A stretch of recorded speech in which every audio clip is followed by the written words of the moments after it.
Hello, sports fans, and welcome to the Scott Sports 101 Thursday night football postgame show. And Kirk Cousins sure earned all that money Thursday night. The $180 million quarterback threw a career high 509 yards and 4 touchdowns. The last of them a 45-yard scoring pass to Kadaro Hodge in overtime that gave the Atlanta Falcons an improbable 36-30 victory over the Tampa Bay Buccaneers. What a night, Cousins said. I'm exhausted. After a wild fourth quarter that featured a blocked field goal, a fumble, and an interception, Cousins and the Falcons, who are now 3-2, got the ball back at their own 20 with a minute 14 remaining in regulation and no timeouts, trailing 30-27. Cousins completed 5 passes to push Atlanta to the Buccaneers 29 that hustled to the line to spike the ball uh, with a single second left in all the confusion. The Falcons were called for a delay of game. They lined up for a tying field goal, but it didn't cost them. Uh,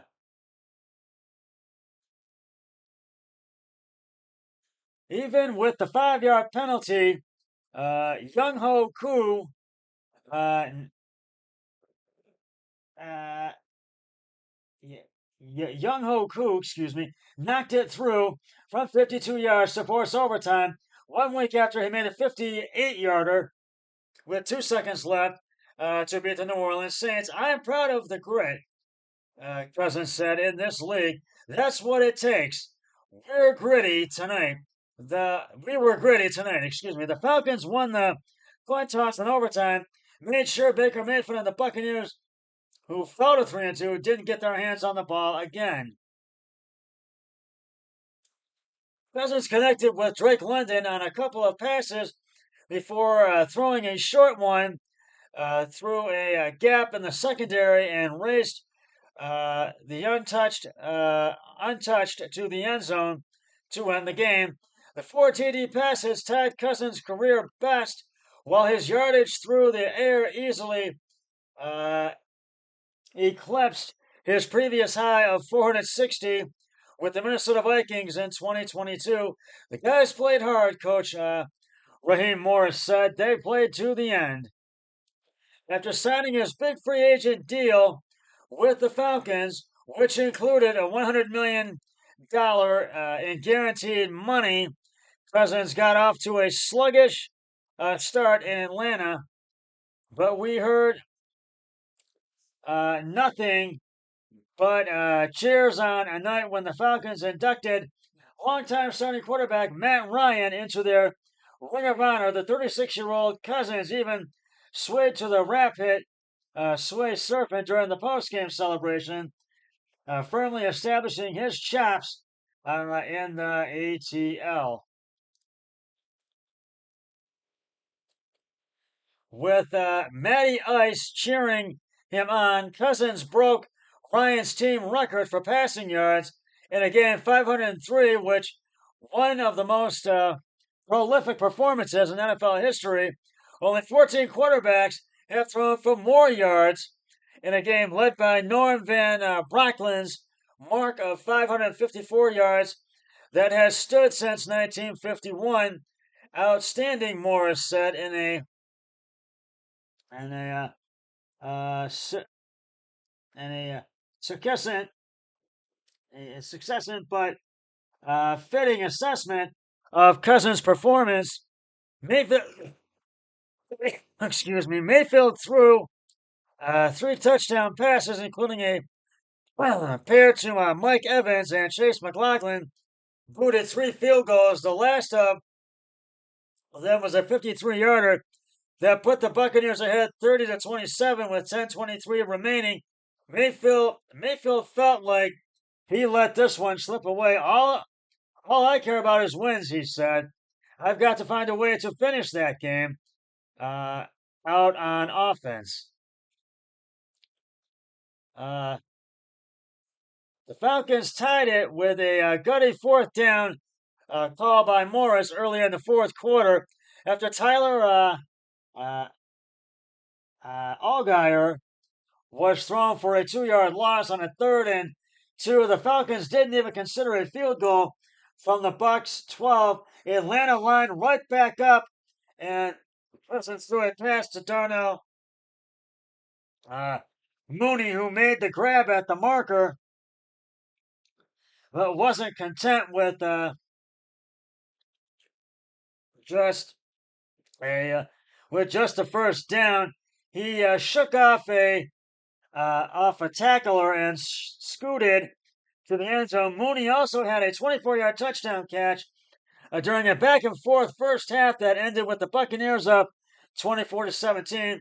Both offenses ran up and down the field, combining for 488 yards and 28 first downs and just one punt over the first 2 quarters.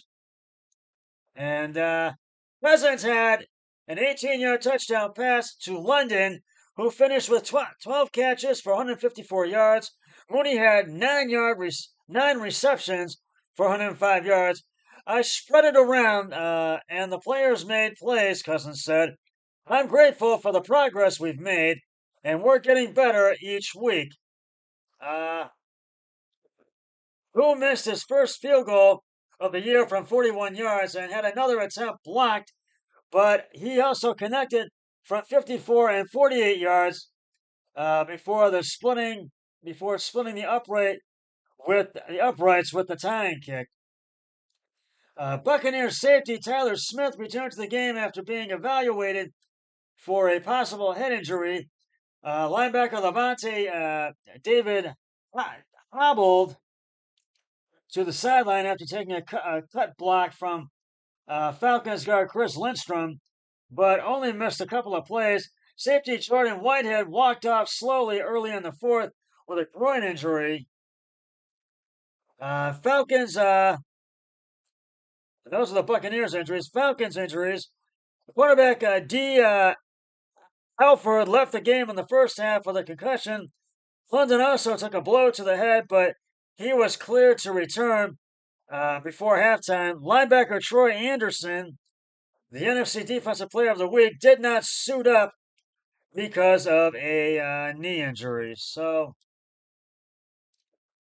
and well, the Buccaneers will have to regroup. Hopefully, Baker on the Bucs and get the win over the New Orleans Saints. They travel to New Orleans for an NFC South game against the Saints, who are 2-2, who on October 13th, which is next Sunday. So they're on a bye week this week. Falcons are also on a bye week. After that, they hit the road for the first time since week 2 when they travel up to I-85 to face the division rival Carolina Panthers, who are 1-3 on October 13th. So we'll see if the Falcons can go to 4-2. Excuse me. Now it's time to give out the game balls to the Falcons. They get them this week. So I'm going to give them the game balls right now. Kirk Cousins, 42 of 58 carries and attempts, 509 yards, 4 touchdowns, 1 interception. Drake London, 12 receptions, 154 yards, 1 touchdown, and I think it's Bijan Robinson, 12 attempts, 61 yards, no touchdowns. He didn't have a touchdown pass in this game. So Bucks fall to 3-2. Falcons go to 3-2.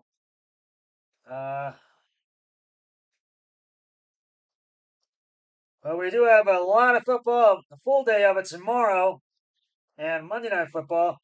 All right, tomorrow morning at 9:30 a.m.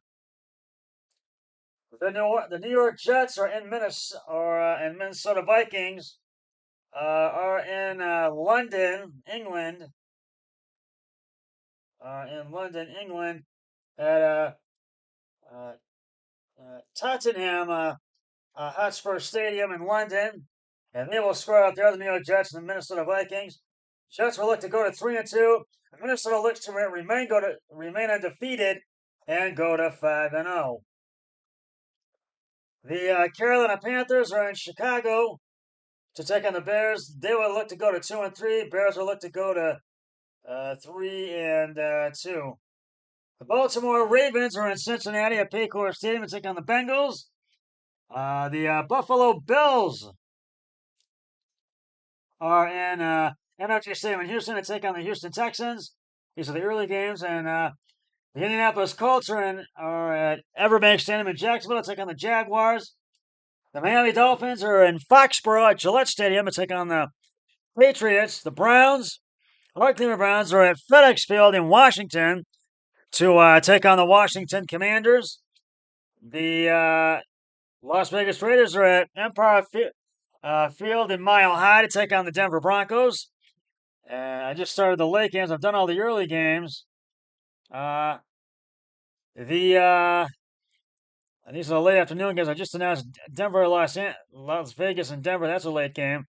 The Arizona Cardinals are in Levi Stadium in Santa Clara, California, to take on the 49ers.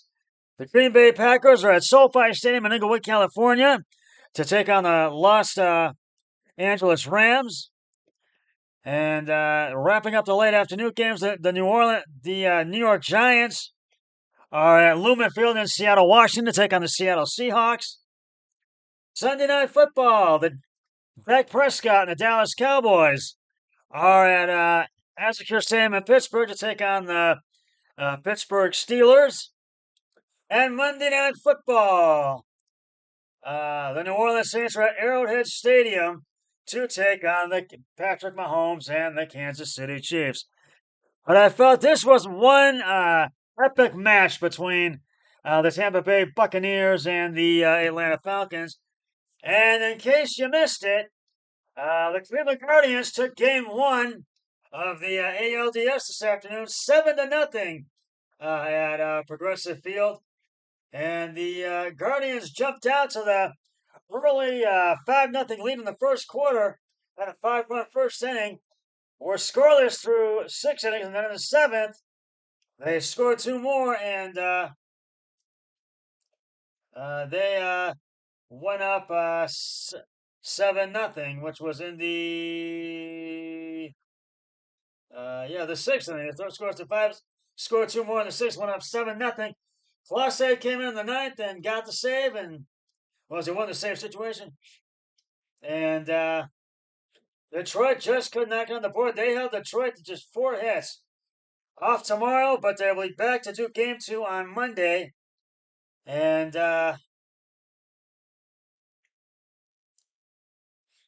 one more thing, the Ohio State Buckeyes walloped the Iowa Hawkeyes 35-7 today at Ohio Stadium in Columbus. And they just dominated.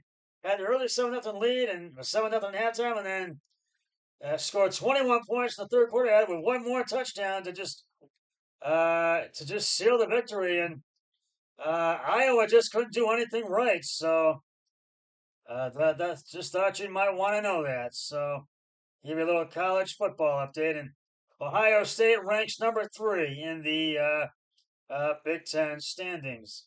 So. Well, the FBS standings, I should say.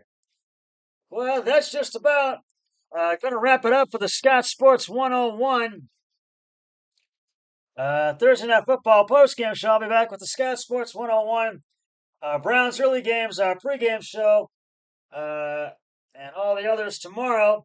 But until then, always remember, be a team player each and every day in every way possible. So long, everybody.